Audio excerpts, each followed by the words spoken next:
সহকারী ছাত্র ভাই বলেছে, আমি এতটুকুই বলতে চাই যে যেই শিক্ষা প্রতিষ্ঠানে এসে সঠিক শিক্ষা পাওয়া যায় না, যেই শিক্ষা প্রতিষ্ঠানে এসে কোনো স্টুডেন্ট তার নিরাপত্তা পায় না, আমরা সেই শিক্ষা প্রতিষ্ঠানে থাকতে চাই না।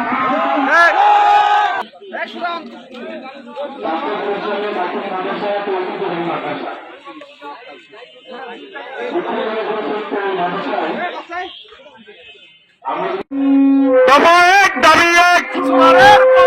সুপারের পদত্যাগ, দফা এক দাবি এক, দফা এক দাবি এক সুপারের পদত্যাগ, সুপারের পদত্যাগ, দফা এক দাবি এক, দফা এক দাবি এক সুপারের পদত্যাগ, দফা এক দাবি এক সুপারের পদত্যাগ, সুপারের পদত্যাগ, দফা এক দাবি এক, দফা এক দাবি এক সুপারের পদত্যাগ, সুপারের পদত্যাগ, দফা এক দাবি এক।